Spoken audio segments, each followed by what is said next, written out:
Muy buenas tardes,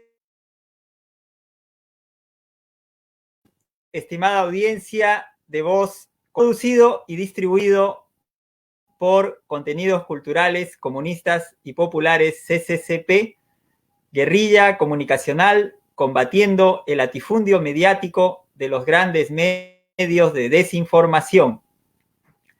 En esta oportunidad, hoy miércoles 30 de diciembre del 2020, penúltimo día del año, tenemos la grata presencia del magíster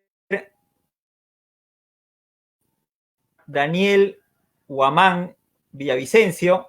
Él es docente universitario de la Universidad Nacional de Ingeniería y de la Universidad Nacional Mayor de San Marcos. ¿Cómo estás, Daniel? Buenas tardes. Buenas tardes, Carlos. Buenas tardes a todos los compañeros, amigos que están conectados en este momento a la transmisión. Y bueno, estoy a tu disposición para cualquier consulta.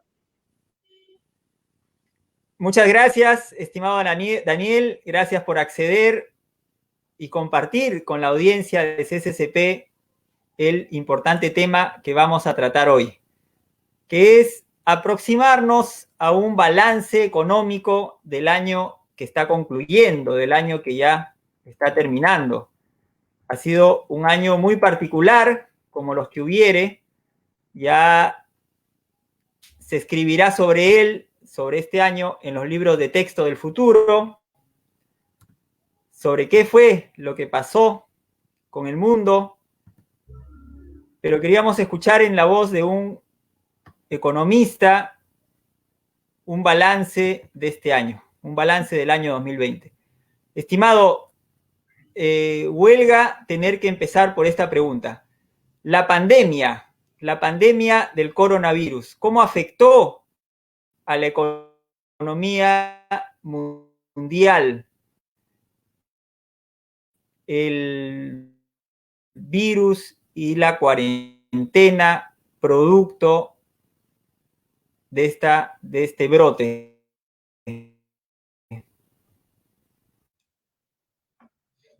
Bueno, tu pregunta es muy interesante y obviamente no puede ser respondida sin antes no hacer una pequeña revisión de lo que es el panorama internacional, ¿no? Básicamente sabemos que la economía a nivel mundial se ha contraído, ¿no? En la gran mayoría de países del mundo podríamos hablar incluso de una recesión.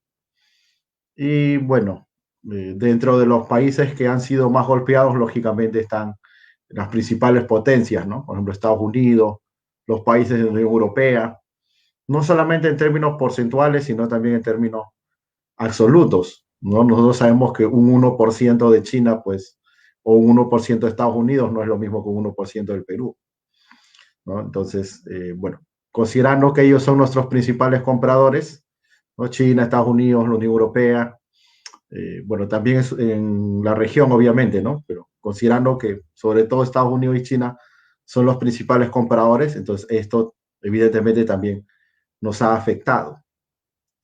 Pero ya se está viendo ciertos síntomas de recuperación. Bueno, concretamente en el caso de China, pues se estima que va a terminar el año con crecimiento económico, ¿no? Claro, lógicamente no es un crecimiento pues de 7, 8 o 9% como fue en su momento, ¿no? Se está estimando aproximadamente un 1,7. Pero no es lo mismo pues en el caso de Estados Unidos o la Unión Europea. Entonces, eso también nos debería llevar a una reflexión, ¿no? ¿Qué ventajas tiene la economía china que no presentan estas otras economías, ¿no? ¿Qué ventajas tiene este país y esta economía para poder irse recuperando más rápidamente, ¿no? Y claro, tenemos que buscar la respuesta o podemos encontrar la respuesta en el tipo de economía que tienen, ¿no? Que si bien es cierto, no es una economía socialista ortodoxa, pero es una economía, digamos, donde el Estado juega un rol más importante, ¿no? Entonces, bueno, y obviamente también existe una planificación, no una planificación de repente centralmente ortodoxa, ¿no? Quizás como los países socialistas del siglo XX, pero sí tiene una planificación a nivel nacional, de lo cual adolecemos nosotros. Entonces, creo yo que eso, entre otras cosas, le ha permitido sobrellevar esto mejor, ¿no? Claro, y a veces algunas teorías, pues, quizá un poco jalar los cabellos, ¿no? O estas llamadas teorías conspirativas que dicen que no, que los chinos han generado todo esto para, digamos, justamente, como decir, pescar a río revuelto y aprovechar en crecer, pero realmente, como mencioné, buscaría yo la explicación en el tipo de economía que tiene, de cómo está organizada su economía. Bueno, eso es lo primero que tendría que decir a nivel internacional. Y bueno, a nivel nacional, evidentemente el impacto ha sido durísimo. Creo que todavía no somos plenamente conscientes de ello, salvo Venezuela, que bueno, Venezuela tiene ya una serie de otras dificultades, pero salvo Venezuela, repito, Perú ha tenido el peor resultado en términos de caída del PBI, caída de la producción, ¿no? Entonces, esto es importante porque a veces pues el debate se reduce un poco a las simpatías o antipatías, ¿no? Esto ocurría mucho, por ejemplo, en la gestión anterior de la ministra Alba, ¿no? Había mucha gente pues que la defendía a capa y espada y de repente habrá hecho su mejor esfuerzo, ¿no? Pero lo concreto es que, como se dice, las cosas se juzgan por sus resultados. Entonces a mí me puede caer muy bien de repente María Antonieta Alba, pero el resultado concreto fue eso, ¿no? Tenemos el peor resultado en términos porcentuales de la región. Sin embargo, hay algunas otras variables que ya se han mantenido en niveles convenientes para el Perú, ¿no? Por ejemplo, el endeudamiento. Si bien es cierto, nos hemos endeudado, claro, pero seguimos estando entre los países que tienen menor endeudamiento. Es más, somos el país que tiene menor endeudamiento. Y, por ejemplo, lo que son las reservas internacionales, ¿no? Ya el Perú contaba con una cifra importante, 66.000 millones, y ahora nos vamos ya casi a los 75.000 millones. Entonces, todo esto, digamos, nos permite o nos permitiría afrontar mejor esta situación, pero evidentemente va a pasar por un cambio de paradigma, ¿no? El paradigma predominante ha sido, pues, básicamente lo que la gente conoce como el neoliberalismo, que, bueno, para nosotros los economistas es básicamente, pues, la aplicación de las medidas, o bueno, o que toman como referencia el consenso de Washington, ¿no? O bueno, lo que ya en términos un poco más de teoría económica tendría que ver con algunas medidas monetaristas o de, digamos, lo que llaman, entre comillas, flexibilización de los mercados. Entonces, bueno, todo esto tiene una idea base detrás, ¿no? Que es que en última instancia los mercados van a lograr el mejor resultado, ¿no? Que los mercados son el mejor asignador. Esa ha sido la idea predominante en los últimos 30 años. Sin embargo, nunca en la historia se ha salido de una crisis económica sin participación estatal. Y peor aún una crisis como la que tenemos al día de hoy, ¿no? Que en el caso del Perú es solamente comparable con la crisis económica generada por la guerra con Chile y a nivel mundial, pues algunos la comparan incluso con la crisis del 29, ¿no? Entonces, bueno, Estados Unidos, que es un país que lógicamente no tiene nada de socialista ni de izquierdista, se aplicaron esas medidas y en el Perú tendría que hacerse lo propio. Pero sí, el Ministerio de Economía sigue con la idea, pues, de que los mercados van a resolver el problema y que, bueno, de repente hay algunas medidas, claro, ¿no? No digo que no haya habido ninguna, pero digamos, si el Estado sigue teniendo ese rol pasivo en la economía, entonces de esto se va a salir, en el mejor de los casos, todavía el 2023, ¿no? El pronóstico del ministerio es 2022, la proyección, pero bueno, evidentemente ellos tienen todos los incentivos para pecar de optimismo, pero digamos ya los analistas un poco más serios, un poco más objetivos hablan de 2023. Entonces, claro, uno diría, ya estamos casi 2021, 2023, pues no suena mucho, pero en realidad pues cada día, cada semana, cada vez que se pierden puestos de trabajo, pues son familias que no pueden satisfacer sus necesidades, son más personas que regresan o entran a la pobreza. Entonces, digamos, el impacto no solamente va a ser en cifras macroeconómicas, sino también en las condiciones de vida de las personas. Y eso finalmente es lo que nos debe interesar, ¿no? Con cómo van a vivir las personas, qué estándar de vida van a tener. Bueno, eso es lo primero que podría mencionar. No sé si de repente deseas comentarme algo o consultar algo. Sí, estimado, mencionaste el tema de los mercados, ¿no? Y se me viene a la mente el debate que hay por la ley, la mal llamada ley de fomento agropecuario, ¿no?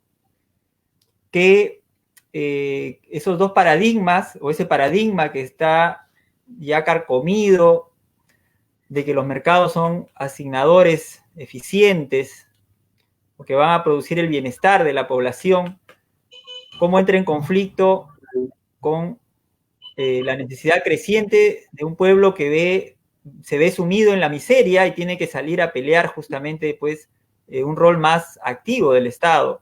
Y toda la, digamos así, todo el escenario que se ve en el Congreso de congresistas que no quieren apoyar eso, que no quieren, que se resisten, el poder económico detrás del poder político. ¿Cómo salimos de esto, estimado? Ya has dado algunas luces, has hablado de que el Estado tiene que tener una participación más activa. ¿Cómo están las medidas que ha tomado Vizcarra y luego Sagasti, ¿no? Bueno, ahora Sagasti, con respecto a esto? ¿Tú ves algún futuro en estas medidas? ¿O qué es lo que se espera? Bueno, mencionas el tema del régimen de agroexportación, o bueno, ya ahora bautizado popularmente como agroexplotación, ¿no? Y claro, eso daría para todo un programa de repente aparte. El día de ayer también un colega pues ha expuesto, creo, bastante bien sobre el punto, entonces creo que ya la audiencia tiene conocimiento de lo que se está hablando. Pero bueno, ahí ni siquiera podemos hablar de mercados, ¿ah? Porque son prácticamente pues enclaves, ¿no?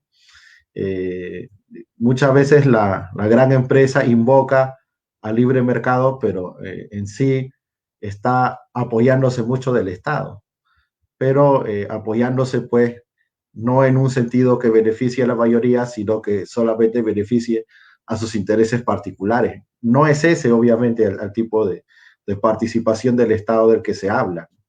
O para decirlo más sencillo, muchas veces el gran capital está a favor de que el Estado intervenga, pero siempre y cuando le convenga. Cuando no le conviene, invoca al libre mercado, ¿no? Que esto es lo que pasa con las agroexportadoras, pues ellos han obtenido ganancias muy importantes, utilidades, no solamente por una mayor demanda de los productos nacionales, sino que, bueno, los productos en este caso la agroexportación, sino que también por restarle derechos y beneficios a los trabajadores, ¿no? Ellos no tenían la obligación de pagar un sueldo mínimo, no tienen la obligación de dar algunas otras prestaciones sociales, eh, y en general han tenido beneficios que no tienen otras empresas que sí salen realmente a competir, ¿no? Curiosamente, el mismo pueblo, por ejemplo, los pequeños empresarios, ellos sí se sujetan a una especie de libre mercado. O sea, cuando uno sale a competir, tiene que estar dispuesto a asumir ciertos riesgos. Pero en el caso de las agroexportadoras, esos riesgos por ley han sido reducidos, ¿no? Por ejemplo, lo que tiene que ver con la parte tributaria, ¿no? Ellos están exonerados de ciertos pagos, o en todo caso tienen alícuotas o porcentajes menores. Entonces tienen una serie de ventajas que les han permitido colocarse en el mundo y también generar excedentes mayores, ¿no? Y bueno, esto lamentablemente no se traduce en la mejora de las condiciones de vida de los trabajadores. Y no solamente es que no se traduce ahora, sino que no quieren que se traduzca en adelante, ¿no? Porque claro, digamos, yo en lo personal no voy a estar de acuerdo nunca en que se le recorten derechos a los trabajadores, pero incluso en la misma lógica de Sillón y otros más, podríamos decir, bueno, en un principio quizá porque había productos que no se exportaban, para que los precios sean competitivos, etcétera, ¿no? O sea, que incluso bajo su misma lógica, uno podría decir ya en un principio, ¿no? Pero ahora, después de 20 años, persistir en lo mismo, ¿no? Entonces, no viene al caso, ¿no? En el fondo, lo que quieren hacer ellos es perpetuarse digamos, la posición económica que tienen, pero a expensas de los trabajadores, no hay más. Y claro, en el caso del Congreso, pues nosotros sabemos que el Congreso no es un ente abstracto, ni mucho menos pues caído del cielo. En el Congreso hay intereses, hay disputas, hay organizaciones, hay incluso cada partido político representa determinados intereses, determinados o a determinadas clases sociales o a facciones dentro de una misma clase. Entonces, lo que se está viendo a mí no me sorprende, ¿no? Lo que sí me sorprende es que a veces, bueno, ver algunas personas pues involucrarse en esto, ¿no? Uno esperaría pues que el papel de quienes se consideran demócratas o incluso izquierda sea un papel un poco más activo, ¿no? Pero bueno, también pues se ha dado pie a eso, ¿no? Entonces esto nos lleva a pensar o nos lleva a reflexionar respecto al papel que debe jugar la izquierda del Parlamento, ¿no? Que también será otro tema, quizá. Hoy día estamos acá más por el aspecto económico, pero lo planteo, ¿no? Te lo planteo a ti o a tu audiencia. Realmente, ¿cuál debe ser el papel de la izquierda? Porque parece que la izquierda está yendo a parlamentar.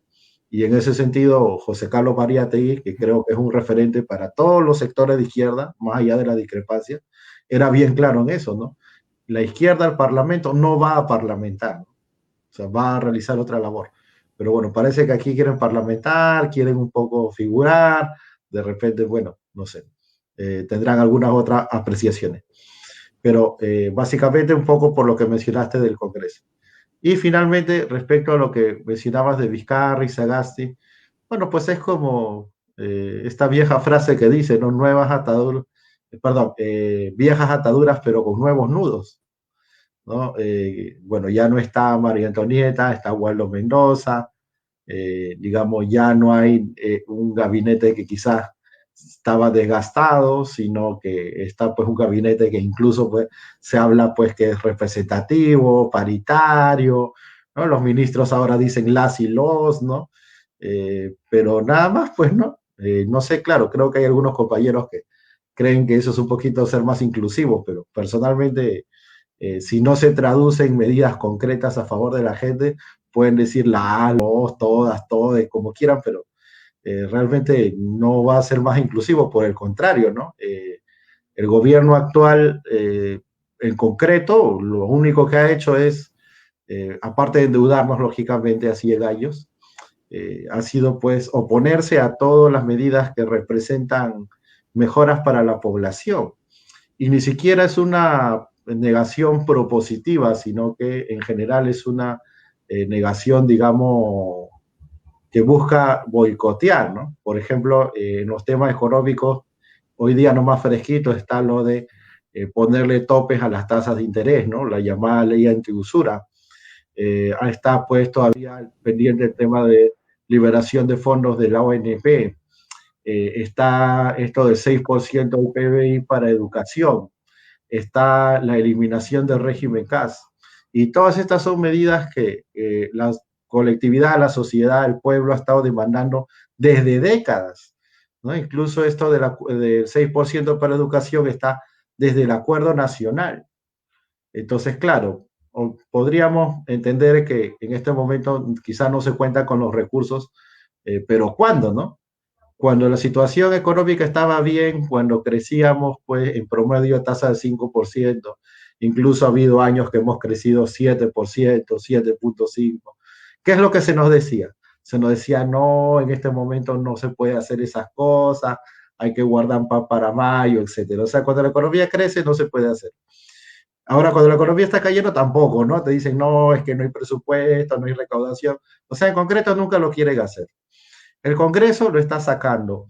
La verdad, yo no es de mi simpatía el Congreso. Bueno, no puede ser, sino que evidentemente ellos tienen otras motivaciones, ¿no? Pero más allá de las motivaciones que tengan, hay puntos en los cuales, ¿no? Y más allá de quién lo proponga, ¿no? Porque algunos compañeros también creo que caen en eso, ¿no? Dicen, no, pero que si lo propone, no sé, la izquierda, esa no es mi izquierda, o otro dice que si lo propone Luna, ya, o el FREPAN, ¿no? Pero más allá de quién lo proponga, el hecho concreto es que son cosas que van a beneficiar a la población. Entonces, como les digo, ¿no? Justamente el contexto el contexto económico y político ha llevado a que las mismas contradicciones del sistema salgan a flote, sean más notorios, ¿no? Sea más notorio que eh, ese 6% de PBI para la educación que figura en el Acuerdo Nacional o esa igualdad de derechos que figura, por ejemplo, en los tratados internacionales que el Estado peruano ha firmado, que igual trabajo, igual salario e iguales beneficios, eso es letra muerta. Entonces, ¿qué tiene que pasar? ¿No? Tú me preguntas, qué se tendría que hacer? Bueno, en lo inmediato, si hablamos la parte económica, ya habíamos mencionado el tema este del gasto público, ¿no? Y si hablamos de la parte política, pues mientras el pueblo no esté representado en los espacios de decisión, entonces solamente quedará lo que ya se está haciendo, ¿no? Que es la acción directa, lo que están haciendo los trabajadores de la agroexportación, lo que están haciendo los trabajadores del régimen K, lo que están haciendo los aportantes de la ONP. Yo sé que el tema de la ONP hay bastantes discrepancias, ¿no? Hay algunos compañeros que han expuesto en ese sentido. Pero también sé que si nosotros tenemos alguna crítica, hay que hacerla, creo yo, desde dentro, ¿no? O sea, estando con los trabajadores, estando con los aportantes, ¿no? La izquierda no puede tomar una actitud, entre comillas, académica, ¿no? Desde lejos, ¿no? Sino que al interior se podrá hacer la crítica, pero hay que estar, ¿no? De esta lucha de la ONP, la izquierda se ha alejado bastante, ¿no? O sea, prácticamente hasta le he dado la espalda, ¿no? Bueno, en los otros casos no ha sido así, sí ha habido participación, pero bueno, no queda otra vía por el momento, ¿no? Espero que este 2021 traiga también unas mejores posibilidades de representación y ahí sí ya podríamos hablar de temas más de gestión, ¿no? Porque yo pues ahora te podría decir que el gobierno haga tales proyectos, te podría decir de repente que el proyecto haya tales programas, pero si la misma manera de manejar la economía que hemos tenido los últimos 30 años, con los mismos partidos, con los mismos sectores, con las mismas clases o la misma clase gobernante, entonces no se va a dar, no se va a implementar, ¿no? Entonces eso, entrando un poco a terreno político, sería esto, ¿no? Esperemos que en el 2021 haya mejores condiciones para aplicar estos cambios, ¿no? Pero definitivamente, como te decía, no va a ser solo la mano invisible la que resuelva esto, necesariamente va a tener que haber un rol más activo del Estado, ¿no? Y claro, esto nos llevaría quizá a otro tema que podemos ver después, que es la cuestión de la Constitución, ¿no? Porque muchas de estas cosas que se quieren hacer no se pueden hacer justamente porque Daniel, ¿me escuchas? no lo permite, ¿no? Sí, sí, sí, te escucho, Carlos. Solamente Sí, ¿me cerraba con escuchas? ese punto, ¿no? Sí, sí, te escucho. Cerraba con ese punto nomás de que ya veremos en una sesión posterior, de repente, sobre el capítulo económico de la Constitución. Ujú. Más bien, no sé si quisieras comentar No, algo claro, más o de repente. Aló. claro. Sí, sí, te escucho, Daniel. Muy interesante la participación tuya, la verdad te agradezco. Eh, Te decía que hubo un momento en el cual se cortó la transmisión, pero no te preocupes, se ha entendido muy bien la idea y estamos seguros que la militancia y la audiencia va a saber aprovechar los lineamientos y las luces que has acercado para el análisis de un balance económico de este año 2020 que está terminando. Daniel, no sé si quieras dar un mensaje a la audiencia. Sabemos, bueno, eres profesor, eres además estudiante del doctorado de la Universidad Nacional Mayor de San Marcos y en este momento la educación todo este año ha sido prácticamente para los que tienen internet, tenemos que decirlo así, ¿no? Esa brecha, Daniel, esa brecha que va a existir en el futuro entre los niños que han podido estudiar y los que no han podido estudiar, simplemente por el hecho de tener acceso a internet. ¿Qué futuro nos esperará? ¿Qué futuro habrá sobre el que habrá que trabajar? No sé, Daniel, si quieres hacer alguna reflexión sobre estas palabras que te he mencionado para ir concluyendo la entrevista, por favor. Bueno, mira, estamos 30 de diciembre del año 2020 y hasta ahora no llegan las tablets, ¿no? O sea, es un hecho concreto que ya te da a notar, pues, cuáles son las prioridades del gobierno. Y bueno, incluso con tablets eso no cierra, pues, la brecha tecnológica, ¿no? Los problemas son más de fondo, ¿no? Hay que ver, por ejemplo, sobre la electrificación del país, hay que ver sobre la cobertura de Internet, ¿no? En Lima mismo no hay una cobertura total de Internet, peor en las provincias. En la zona rural, cuando empezó todo esto, no se llegaba ni al 3% de conectividad, ¿no? Entonces, esto ha conllevado a que muchos niños y adolescentes jóvenes no hayan podido estudiar. Y en el caso de la zona urbana, o en Lima concretamente, además de eso, también está el tema justamente de la pobreza y el desempleo. No te olvides que en el peor momento de esta crisis, el desempleo pues se disparó en 7 millones, ¿no? O sea, 7 millones de personas estaban desempleadas. Al día de hoy, según las cifras oficiales, esto es menor. Estamos hablando de casi 3 millones, 2.9.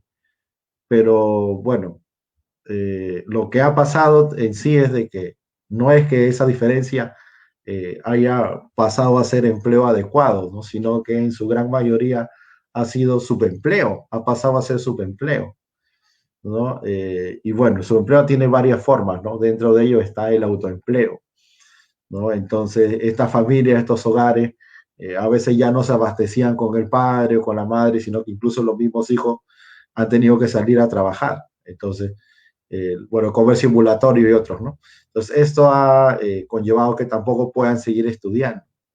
Entonces, el impacto, bueno, habría que revisar estudio o realizarlo, ya, digamos, para ver en el tiempo, ¿no? Cuáles van a ser las consecuencias, porque eso ahora no se puede observar, ¿no?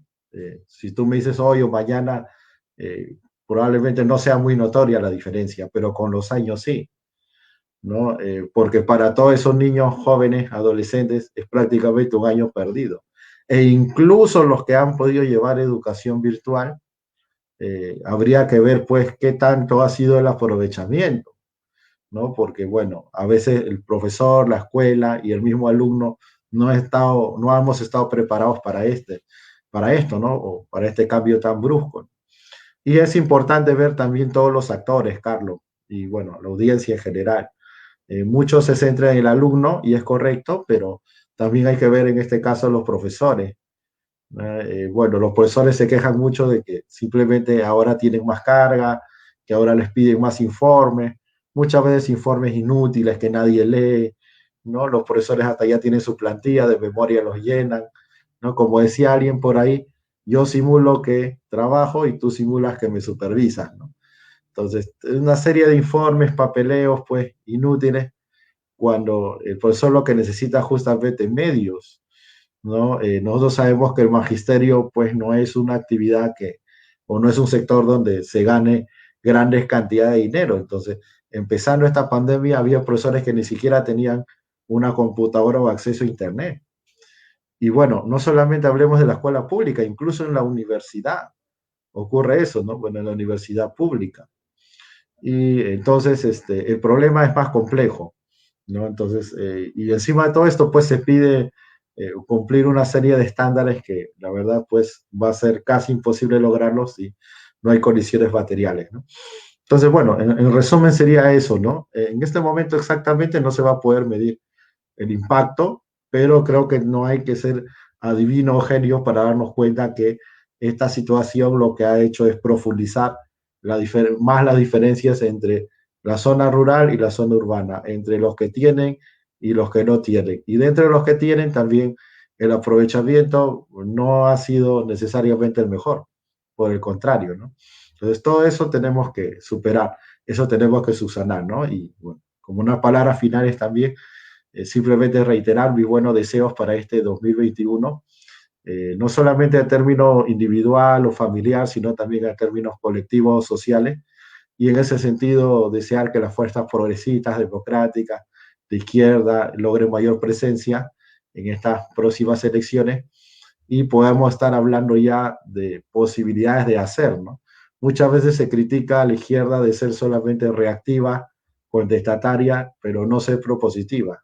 Entonces yo creo que este es nuestro momento, ¿no? Pero eso va a depender de muchos factores.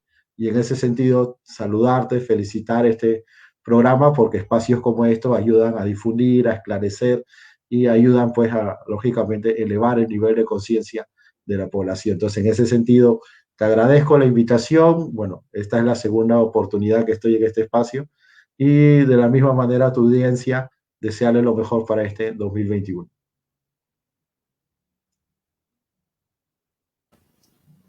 Muchas gracias, Daniel. Muchas gracias por tu participación. A nuestra audiencia, recordarle que está conminada a unirse a la columna guerrillera comunicacional difundiendo este contenido en sus redes sociales. Para terminar, vamos a mencionar la efemérides del día. Un día como hoy, 30 de diciembre, pero de 1922, se funda la Unión de Repúblicas Socialistas Soviéticas, la URSS. Un día como hoy se fundó la URSS, es la efemérides que queremos compartir con la audiencia, contigo también, Daniel. Claro, hay mucho pan que rebanar en esta historia, pero es bueno recordar nuestra memoria y tener presente nuestras efemérides. ¿Sabes? Te comento, Daniel, ya en el plano un poco personal, tengo esa idea de hacer una efemérides de los 365 días del año. A ver si me das una mano en ello. Mucho te agradeceré. Claro, estoy acá a tu disposición del programa, de la audiencia, y qué bueno que hayas podido resaltar esa fecha tan importante para la historia en general y para los trabajadores en particular. Bueno, qué honor que haya coincidido esta pequeña entrevista con una fecha tan importante. Muchas gracias, Daniel. Un fuerte abrazo a toda la audiencia y le recordamos distribuir este contenido. Oraremos el muro de la desinformación. Un fuerte abrazo, Daniel. Hasta la próxima. Hasta la próxima.